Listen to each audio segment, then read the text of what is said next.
नमस्कार दोस्तों, ocean network में आपका स्वागत है। मैं हूं ओमकार चौधरी। पिछले कुछ समय से एक ऐसा वातावरण क्रिएट किया जा रहा है जिससे ऐसा लगता है कि बहुत नियोजित तरीके से, सुनियोजित तरीके से जो बहुसंख्यक आबादी है हमारे देश की, यानी हिंदू, उनको या तो चिढ़ाने की कोशिश हो रही है या धमकाने की चेष्टा हो रही है, या जो उनकी आस्था के प्रतीक हैं उनके जरिए अपमानित करने की कोशिशें की जा रही हैं। आखिर इसके पीछे साजिश क्या है, सोच क्या है, मकसद क्या है?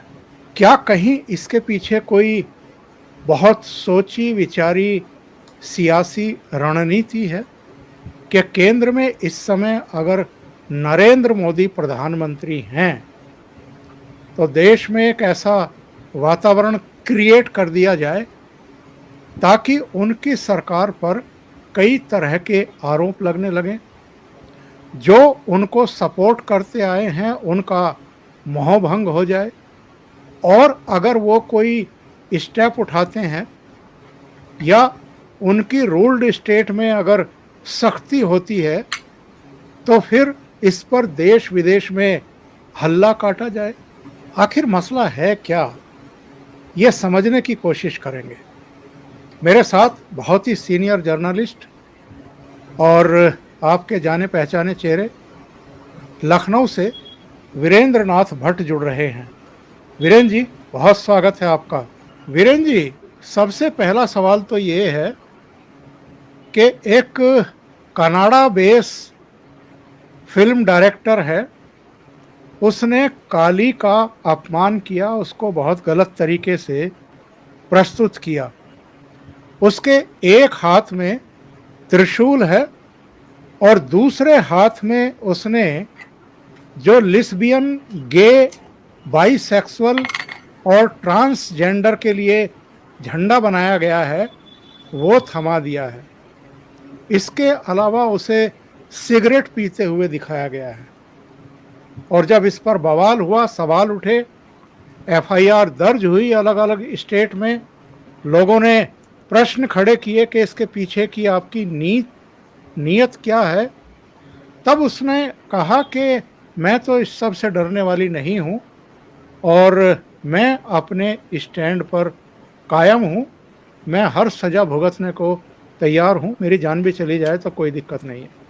लेकिन हमारे देश के भीतर भी जो महुआ मित्रा ने कहा है एक टेलीविज़न चैनल के प्रोग्राम में, वो तो बेहद आपत्तिजनक है। हालांकि टीएमसी ने भी उनसे पल्ला झाड़ लिया है, लेकिन कांग्रेस के नेता शशि थरूर जैसे लोग उनके साथ खड़े हो रहे हैं, उनकी हिमायत कर रहे हैं। आपकी समझ में क्या आ रहा है, आखिर ये हो क्या रहा है? आपने दो बातें कही कि मोदी जी की सरकार है, हल्ला काटा जाए, और ये एक साजिश हो रही है। इसमें नया कुछ भी नहीं हो रहा है। अगर मैं आपको याद दिलाऊं, देवानंद की 60 के दशक की फिल्म आई थी गाइड, तो गाइड फिल्म में दिखाया था गांव में सूखा पड़ता है, लोग पूजा पाठ कर रहे हैं, और उसमें गांव के जो दो पुरोहित हैं उनको एक खलनायक के रूप में दिखाया गया है और उनको जोकर बना के दिखाया गया है। वो अजीब सी टोपी पहने हुए हैं, उनकी तोल निकली हुई है, और ये संदेश देने की कोशिश की गई है कि देखो ये धर्म के नाम पर ये पाखंडी ब्राह्मण जो है भोले भाले ग्रामीणों को ठग रहा है। तो ये फिल्म इंडस्ट्री पे लंबे समय पर इस्लामवादियों का और वामपंथियों का लंबे समय से कब्जा है। ये कोई नई बात नहीं है और ये उसी एजेंडे के तहत हो रहा है। ये पहले भी हुआ है। अभी और आज से कुछ साल पहले एक थी मीरा नायर, उनकी फिल्म आई थी फायर, तो उसमें भी यही सब था। और ये ट्रांसजेंडर, लेस्बियन, ग्रे और बाइसेक्सुअल, जल जमीन जंगल, ये वामपंथियों के बड़े पेट एजेंडे हैं। और मैं आपसे साफ साफ कहना चाहता हूं कि वामपंथ या कम्युनिस्ट कोई आइडियोलॉजी नहीं है, ये कोई दल नहीं है, ये केवल एक वायरस है जो लोगों के दिमाग में घुसा है और ये केवल समाज में नेगेटिविटी फैलाता है, नकारात्मकता फैलाता है। और इसका पहला काम है कि फैमिली के इंस्टीट्यूशन को नष्ट करो, समाज में विखंडन पैदा करो, समाज में एनार्की आए, ताकि हमारे लिए इनका अल्टीमेट ऑब्जेक्टिव है स्टेट पे कैप्चर करना। और जो दूसरी बात इसमें है, ये जो घटना हुई है, ये जो फिल्म है, ये कोई पहली नहीं है, ऐसी बहुत सी घटनाएं हुई हैं। आप 70 के दशक की फिल्म देखिए, सलीम जावेद की फिल्मों की, वो शोले फिल्म के जो है गांव, रामगढ़ के गांव में बिजली नहीं है, लेकिन जो उस गांव के मौलवी साहब हैं, AK हंगल साहब, वो गांव में वो मस्जिद में नमाज पढ़ते हैं, तो वहां पे जो है लाउड स्पीकर पे अजान आती है। उस गांव में एक मंदिर बना हुआ है, उसमें बीरू यानी धर्मेंद्र और हेमा मालिनी के बीच में इश्क का एक में मंदिर को मजाक बना के दिखाया जाता है। लेकिन मस्जिद बहुत पाक जगह है, बहुत बहुत मुकद्दस जगह है, उसके बारे में कुछ नहीं होता। सलीम जावेद की हर फिल्म में जो कुल्ली होगा, उसका जो बैच नंबर होगा वो 786 होगा। अभी जो उदयपुर में कन्हैया कुमार का जो गला काटा गया है और उसके जो एक्यूज हैं, उनकी जो मोटरसाइकिल है उसका नंबर 2611 है। 2611 माने 26 नवंबर 2008 जब बम्बई के ताज होटल में हमला हुआ था पाकिस्तान की ISI का, लश्कर तोयबा का। और इसके पीछे जो सबसे महत्वपूर्ण बात है, जिसपे ऊपर हमारा कभी ध्यान नहीं जाता, हम देखते नहीं, इसमें सबसे करीब से जुड़ी हुई है चर्च, क्रिश्चियन मिशनरी, जिसका जोशुआ प्रोजेक्ट है, जिसका ये जो पोप कहते थे कि हमें बहुत रिच हार्वेस्ट मिलेगी इंडिया में, और यहाँ बहुत कच्चा माल है, हिंदुओं को हमें कन्वर्ट करना है। अंग्रेज यहाँ 200 साल रहे, उन्होंने बहुत कोशिश की कि इंडिया को क्रिश्चियनाइज कर लिया जाए, पूरी आबादी को ईसाई बना लिया जाए। उसके पहले 800 साल तुर्क थे, अरब थे, मुगल थे, उन्होंने कोशिश की इंडिया को इस्लामिक मुल्क बना लिया जाए, वो नहीं बना पाए। तो अब ये काम फिल्मों के जरिए हो रहा है। फिल्में हमारे अवचेतन पे गहरा असर डालती हैं और वो हमें अपनी जो सांस्कृतिक निष्ठा है, जो हमारी जो सांस्कृतिक अस्मिता है, जो हमारी सांस्कृतिक पहचान है, उसके प्रति जो हमारी जो हमारी संवेदना है, वो उसको कुंद करती हैं। अरे होने दो, PK फिल्म आई, उसमें शंकर भगवान का मजाक बढ़ाया गया, वो सुपरहिट फिल्म हुई, हिंदुओं ने कोई विरोध नहीं किया। तो उन्होंने, अब ये उनका पहला स्टेप है, ये पहला कदम है कि सांस्कृतिक चेतना को कुछ करो, को एकदम कुंद करो। उसके बाद इनको अप्रोच करो कि देखो तुम्हारा भगवान तो फर्जी है, उसका मजाक उड़ता है, तुम बोलते नहीं हो, हमारा गॉड असली है, हमारे गॉड के हमारे यहाँ आओ और हमारे यहाँ तुमको जन्नत मिलेगी, हमारे ये फायदा होगा। और पंजाब में तो आजकल आप देख ही रहे हैं कितने बड़े पैमाने पर लोगों को ईसाई बनाया जा रहा है। ये काम बहुत बड़े पैमाने पर राजस्थान में भी हो रहा है, छुटपुट तरीके से यूपी में भी हो रहा है, दिल्ली में भी हो रहा है।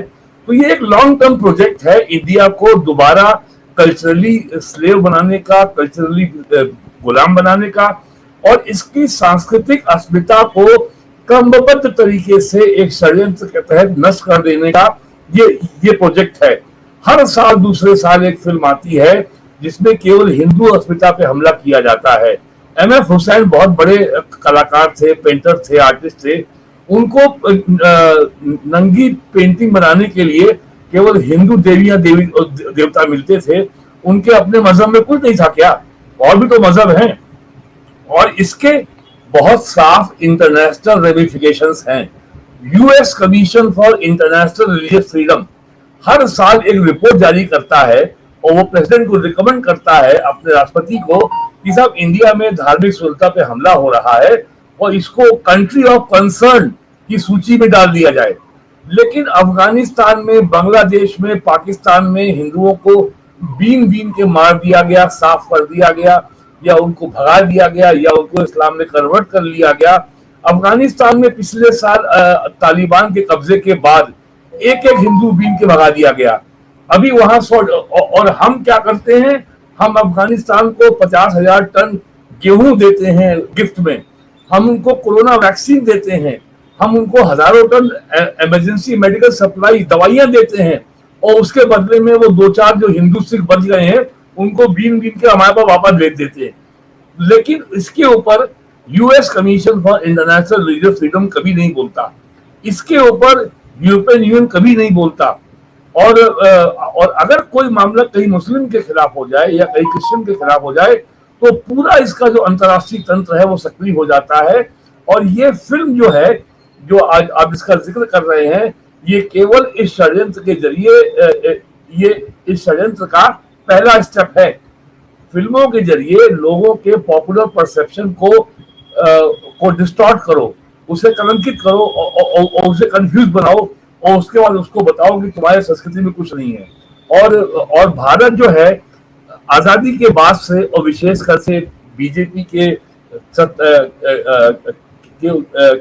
उभार के बाद अपनी प्राचीन सांस्कृतिक विरासत को वापस पाने की लड़ाई लड़ रहा है। We are fighting to reclaim our ancient heritage.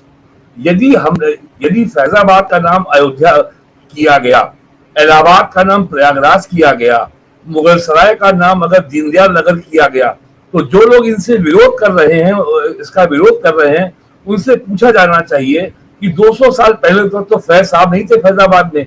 ये अयोध्या में फैज है कौन, ये आए कहां से? 300 साल पहले आज से जो प्रयागराज ही था, ये इलाहाबाद कहां से हो गया?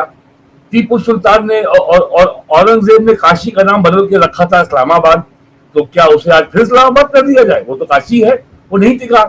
तो फिल्में तो केवल एक माध्यम है, इस एक ऐसा षड्यंत्र जिसके बहुत ही लॉन्ग टर्म ऑब्जेक्टिव हैं, जिसके दीर्घकालीन इसके उद्देश्य हैं, इसके जरिए भारतीय संस्कृति में एक घुल लगाना और खास करके जो यंग आबादी है उसके दिमाग को करप्ट करना, उसको कलुषित करना, ताकि तुम्हारे यहाँ तो कुछ है नहीं, देखो हमारा असली है।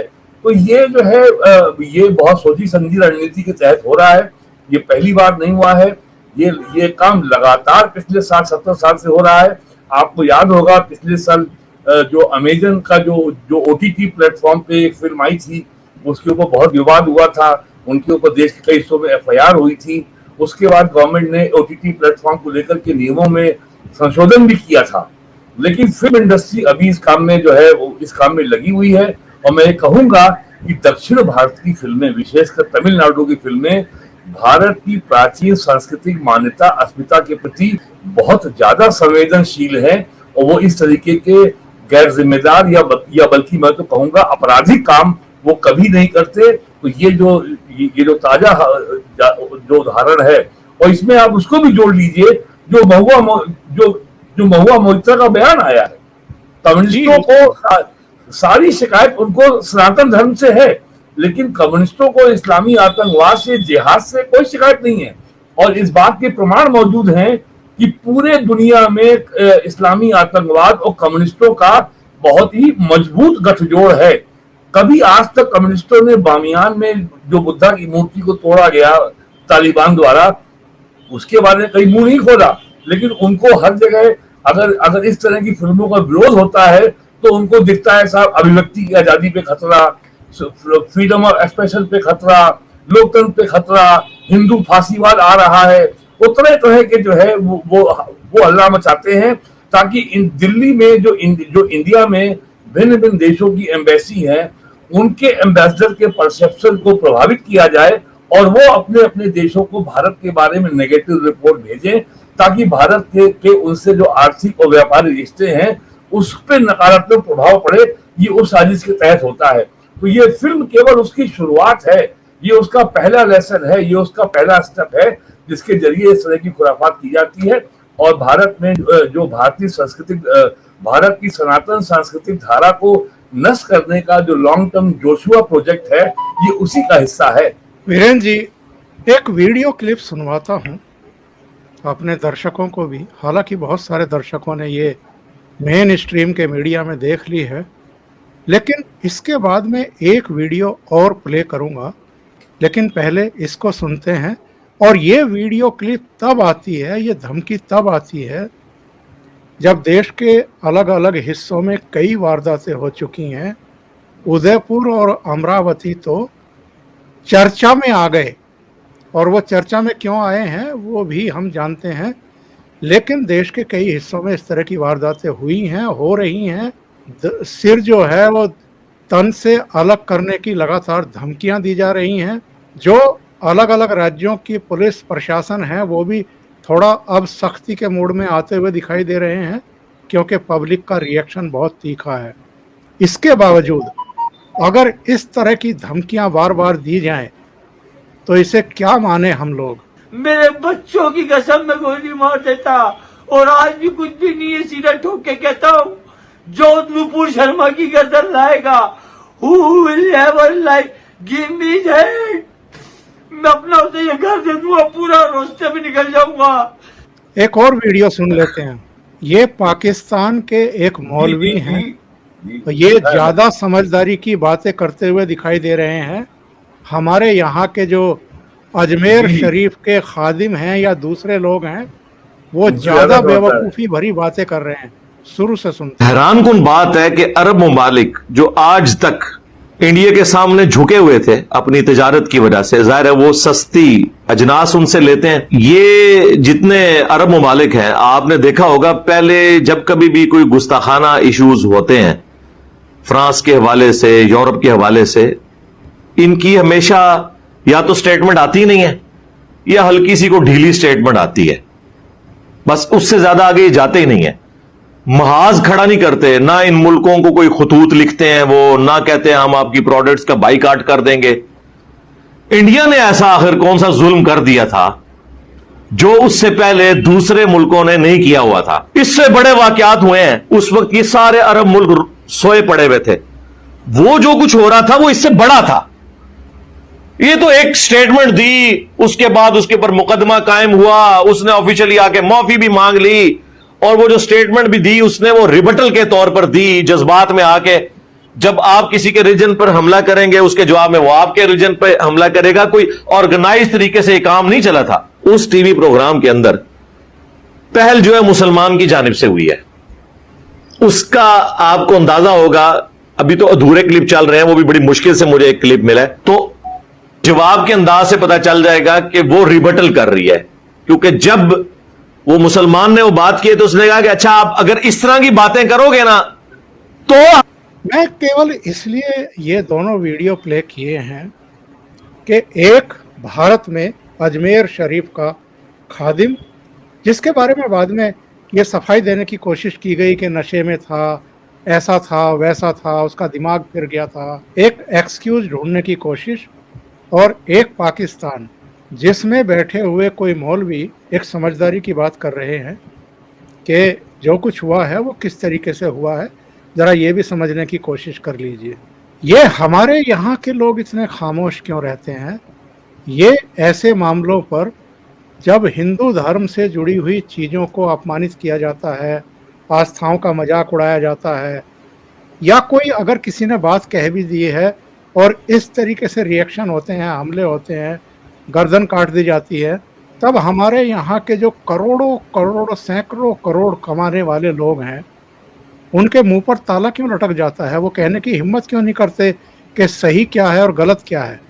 सर देखिए, हमारे देश में जो वामपंथी जो इकोसिस्टम है, वामपंथी है, चर्च है, इस्लामिस्ट है, ये जो अलायंस है और ये जो इकोसिस्टम है ये बहुत मजबूत है। और नरेंद्र मोदी सरकार पिछले 8 साल से इन्हीं से लड़ रही है, जिसको वो कहते हैं लुटियंस डेली। और आप ये देखिए, मोहम्मद जुबैर जो आर्ट न्यूज वाला है उसको रातों रात बहुत महान पत्रकार बना दिया गया। लेकिन जो लोग दिल्ली में 20 साल से 30 साल से काम कर रहे हैं उन्होंने कभी मोहम्मद जुबैर का नाम ही नहीं सुना। और बड़े बड़े पत्रकार, बड़े बड़े अखबारों के पत्रकार, विशेषकर अंग्रेजी अखबारों के पत्रकारों ने कल या परसों बड़ी मीटिंग की press club of India Delhi में, और मोहम्मद जुबैर के लिए कसीदे काढ़े गए कि साहब उसके ऊपर ये हो रहा है। अब उसकी परतें खुल रही हैं और उसको कहां से विदेशों से पैसा मिला है, अब शायद ईडी की जांच करेगी तो सामने आएगा। जो नूपुर शर्मा का मामला हुआ है वो भी ये लेफ्ट और इस्लामी जो गठबंधन है, जो लेफ्ट और इस्लामी जो इकोसिस्टम है, ये इन्हीं की देन है। इन्होंने ही इतना बिटंडावाद खड़ा किया है और इन्होंने ही मुसलमानों को ये भड़काया है कि भैया इस पे इतना बवाल करो, वरना एकाएक इलाहाबाद में, ये प्रयागराज में और कानपुर में इतना बड़ा बवाल नहीं खड़ा हो जाता। और आपको ध्यान होगा, जमाते उलमा हिंद के बहुत बड़े नेता है महमूद मदनी, उन्होंने 29-30 मई को देवबंद सहारनपुर में बहुत बड़ी उन्होंने कॉन्फ्रेंस की थी और उन्होंने तमाम उसमें मामले उठाए थे काशी और मथुरा के। तो ये पूरा जो इकोसिस्टम है वो बीजेपी की सरकार बनने से और खास करके योगी जी का जो अभियान है अब अपराधी माफिया के खिलाफ, ये गाय भैंस की अवैध कटान के खिलाफ, हड्डी चमड़ा और ये पशुओं के अवैध और मीट और पशुओं का अवैध व्यापार और स्मगलिंग का जो साल का हजारों करोड़ का धंधा था वो यूपी में सब बर्बाद हो गया है। मेरठ के बहुत बड़े एक मीट के व्यापारी जो बहुजन समाज पार्टी में बड़े पावरफुल थे, मिनिस्टर थे, आज वो भागे फिर रहे हैं, उनको हाईकोर्ट से भी बेल नहीं मिल रही है और उनके बूचड़ खाने पर भी रेड हुई है और उसमें भी जो है गो मांस पकड़ा गया था। तो कुल मिलाकर के ये जो इकोसिस्टम पिछले 70-75 साल से यहाँ फल फूल रहा था उसको झटका लगा है। आपने ये भी देखा होगा कि मोदी गवर्नमेंट के आने के बाद जो FCRA एक्ट है, फॉरेन कंट्रीब्यूशन रेगुलेशन एक्ट, उसको और सख्त बनाया है और विदेशों से पैसा लेकर के भारत में राष्ट्र विरोधी गतिविधियों को चलाना आसान नहीं रह गया है। और इसका सबसे बड़ा झटका लगा है क्रिश्चियन मिशनरीज को, जो साल में 10,000 से 18,000 करोड़ रुपया साल में उनको आता था और वो बहुत घट गया है।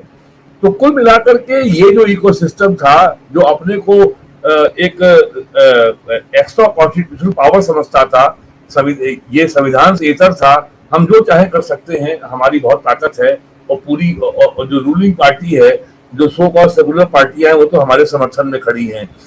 तो अब ये उनका जो स्वर्णिम काल था अब वो समाप्त हो गया। इसलिए जो है ये आप देख रहे हैं कि ये इतना विडंडा खड़ा हुआ है। और सबसे अफसोस की बात तो ये है कि सुप्रीम कोर्ट ने तो कमाल ही कर दिया कि बिना जो मामला उनके सामने था ही नहीं उसके बारे में उन्होंने जज साहब ने इतनी लंबी चौड़ी टिप्पणी कर डाली कि आप ही जिम्मेदार हैं। और एक जज साहब ने कहा है, रिटायर्ड जज साहब ने, कि सुप्रीम कोर्ट के जज ने इस तरह की टिप्पणी करके तो उदयपुर में जो कन्हैयालाल के हत्यारे हैं उनको भी क्लीन चिट दे दी कि जब सारे घटना का जिम्मेदार नुपुर शर्मा है तो इसका मतलब जो उदयपुर में और जो अमरावती में गले काटे गए हैं वो तो अपराधी है ही नहीं, वो तो सब देवता है, वो तो एंजल है। तो हमें ये बात बहुत जो है गंभीरता से, बहुत गहराई से समझनी होगी। जो एंटी हिंदू इकोसिस्टम है, जो वामपंथियों और इस्लामवादियों का, इस्लामी जिहादियों का है, वो बहुत मजबूत है। और सितंबर 2014 में दादरी में अखलाक की हत्या होती है, उत्तर प्रदेश में अखिलेश यादव की समाजवादी पार्टी की सरकार होती है, लेकिन उसमें सारा जो है उसका सारा आरोप ऐसा नैरेटिव खड़ा किया जाता है जैसे ये नरेंद्र मोदी, प्राइम मिनिस्टर नरेंद्र मोदी की वजह से हो गया हो। हमें ये भूलना नहीं चाहिए। एक जुनैद का अगर लिंचिंग हो गई हरियाणा में या एक पहलू खान की हो गई राजस्थान में तो वो अंतर्राष्ट्रीय इशू बन जाता है। वो अंतर्राष्ट्रीय समाचार चैनल BBC और अल जजीरा में वो खबर चलती है प्रमुखता से। तो वो कोई ऐसी कोई बड़ी सामान्य, ये कोई अनायास या ये कोई मासूम घटना नहीं है। ये बहुत सोची समझी ऑर्गेनाइज डिजाइन का हिस्सा है जो सरकार के खिलाफ लगातार जारी है। और मैं तो यहाँ तक कहूंगा कि भारतीय जनता पार्टी का भी जो स्टेट लीडरशिप है या ये तमाम लोग केंद्र में है, वो इस षड्यंत्र की गहराई को समझते ही नहीं कि देश के खिलाफ क्या हो रहा है। तो ये तो, और नुपुर शर्मा तो मात्र बहाना है। किसी न किसी तरीके से कभी नागरिकता कानून के मामले में, कभी अखलाक के मामले में, तो कभी जो है 3C कानून को लेकर के किसी न किसी मामले में उनको नरेंद्र मोदी गवर्नमेंट के खिलाफ लगातार षड्यंत्र करते ही रहना है। और जितना हो सके अंतर्राष्ट्रीय पटल पर इस सरकार को हमेशा नेगेटिव छवि ही प्रस्तुत होनी चाहिए।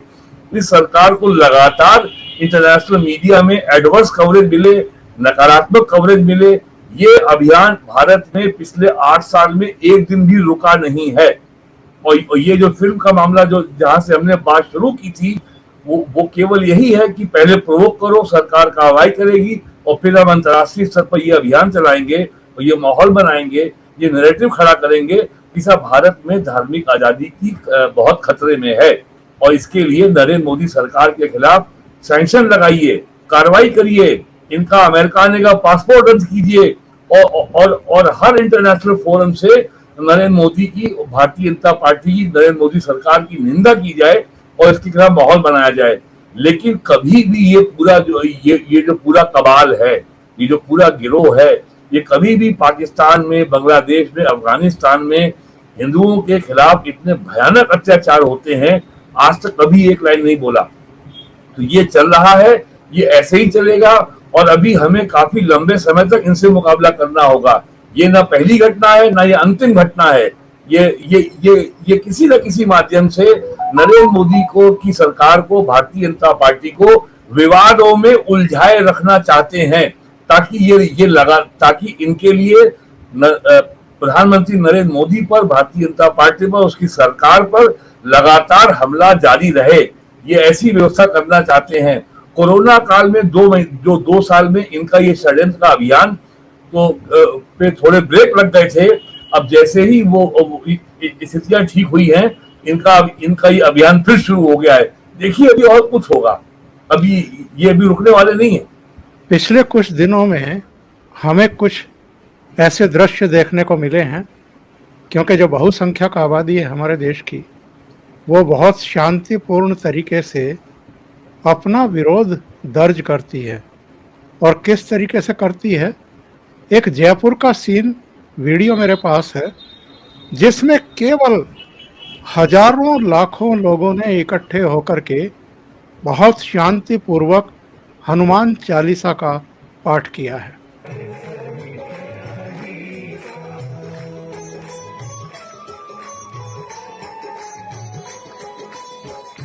लेकिन लोगों में गुस्सा भी देखने को मिल रहा है।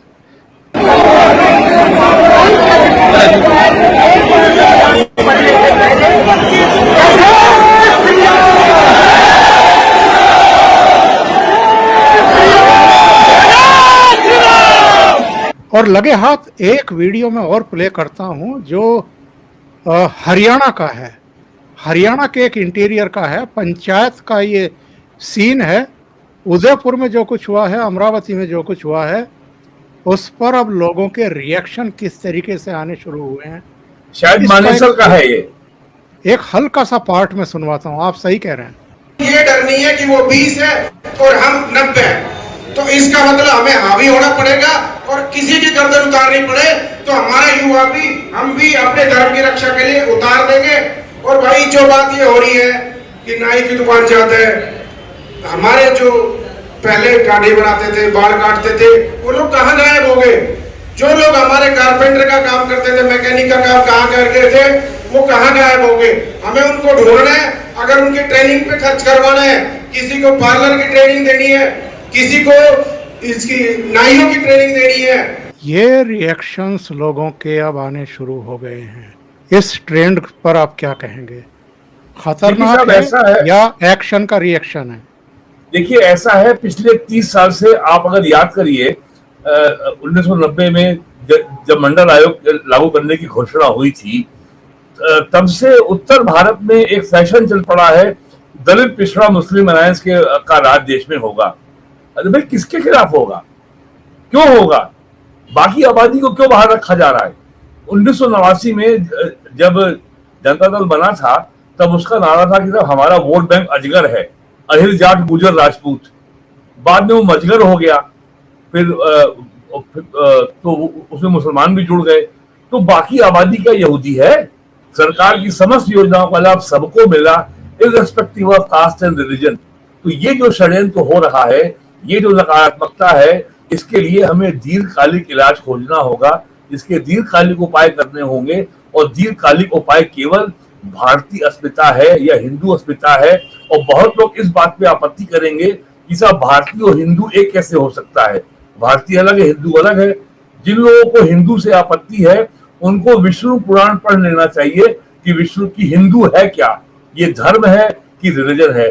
सबसे बड़ी समस्या तो ये है कि हमारे सेकुलर संविधान ने धर्म और रिलीजन को एक कर दिया है। धर्म रिलीजन नहीं है, धर्म मजहब नहीं है। रिलीजन जो है वो कोडिफाइड है, उसमें हर चीज बड़ी वो वन बुक वन गॉड के कॉन्सेप्ट पे चलता है। मजहब के लोगों के लिए किसी ना किसी चीज में बिलीव करना मैंडेटरी है। कंपलसरी है। सनातन धर्म में कुछ भी बिलीव करना, विश्वास करना मैंडेटरी नहीं है। सनातन धर्म is not a thought of believers, it's a thought of seekers. ये साधकों की संस्कृति है, ये बिलीवर्स की संस्कृति नहीं है। तो ये जो पिछले 70 साल में और खास और उसके पहले ये जो अंग्रेजों के लॉर्ड मैकाले ने जो हमारी संस्कृति में को नष्ट करने के लिए जो इतना घालमेल किया है, ये उसका परिणाम है। और बहुत लोगों को लगता है कि भारत देश 47 में आजाद हो गया तो हम सब बुराइयों से मुक्त हो गए। ये बहुत बड़ा भ्रम है। अभी भी हमें अपने देश के जो शासक हैं, जो पावरफुल लोग हैं, वो चाहे ब्यूरोक्रेसी में हो, चाहे वो बार में हो, बेंच में हो, कॉर्पोरेट वर्ल्ड में हो, उनके दिमागों को डीकोलोनाइज करना अभी बहुत बड़ा काम बाकी है। उनको सब बात समान लगती है। और आपने देखा होगा कि जितने लोग पश्चिमी सभ्यता के ज्यादा प्रभाव में हैं, जो ज्यादा एंग्लिकन, ज्यादा वेस्टर्नाइज हो गए हैं, उनको बंबई की फिल्मों में सनातन संस्कृति, सनातन मान्यताओं का, देवी देवताओं का अपमान उन्हें कहीं विचलित नहीं करता। उनको ये सामान्य बात लगती है बड़े शहरों की आबादी को। तो ये हमें दिखाता है कि ये जो अंतरराष्ट्रीय षड्यंत्र है, कैसे भारतीय संस्कृति को नष्ट किया जाए। जो काम पिछले 1000 साल में तुर्क, अरब, अंग्रेज नहीं कर पाए, वो काम इस देश में वामपंथी और इस्लामी जिहादी कर रहे हैं। तो इसका एक ही प्रत्युत्तर है कि हिंदू अस्मिता, और जिसका जागरण अभी आपने दिखाया वीडियो में, जैसा कि अभी आज हुआ, राजस्थान के कई नगरों में हुआ, और महाराष्ट्र में भी हुआ, यूपी में भी हो रहा है। और अगर ये जो षड्यंत्रकारी हैं, अगर ये नहीं चेतेंगे तो ये सिलसिला आगे बढ़ेगा। और एक सकारात्मक मुद्दे के ऊपर हिंदू अस्मिता का निर्माण, मेरा अपना मत है, इसको अब रोका नहीं जा सकता। आप इसको सांप्रदायिकता, फांसीवाद और न जाने क्या क्या जो आप नाम देने के आदि हैं पिछले 30-35 सालों से, या बल्कि 70 सालों से, वो नारे अब भोथरे हो गए हैं। अब उनकी धार खत्म हो चुकी है और हिंदू अस्मिता का निर्माण हो रहा है। हिंदू जाग रहा है और उसको ये मालूम है कि केवल एक पार्टी देश में है जो हिंदू नाम लेती है, जिसको हिंदू नाम लेने से परहेज नहीं है। बाकी सारी पार्टियों का वो हर जाति का नाम लेंगी, हर मजहब का नाम लेंगी, लेकिन हिंदू नाम के आते ही उनके जबान में ताला पड़ जाता है। तो ये जो घटनाक्रम हो रहा है, ये जो नुपुर शर्मा के खिलाफ भारत की सरकार कोई नहीं, भारतीय राष्ट्र को अस्थिर करने का जो षड्यंत्र हो रहा है, इसको बेनकाब करना बहुत जरूरी है। और मेरा ये कहना है कि लोगों को इसको बहुत गंभीरता से लेना चाहिए। किसी दल की सरकार आए जाए, लोकतंत्र में ये चलता रहेगा, हर चुनाव में ये बदलाव होना बहुत सामान्य प्रक्रिया है। लेकिन भारत जैसी $3 ट्रिलियन से बड़ी इकोनॉमी को अस्थिर करने का प्रयास के परिणाम, इसके कॉन्सिक्वेंस भारत के लिए नहीं, साउथ एशिया के लिए नहीं, बाकी दुनिया के लिए भी बहुत घातक हो सकते हैं। और ये षड्यंत्र हो रहा है देश में नुपुर शर्मा के नाम पर। नुपुर शर्मा तो केवल बहाना है। जी जी जी जी बिल्कुल। बहुत बहुत धन्यवाद वीरेंद्र जी, इतना समय निकालने के लिए, ओशियन नेटवर्क के लिए, और बहुत महत्वपूर्ण मुद्दे पर चर्चा करने। Thank you sir. नमस्कार।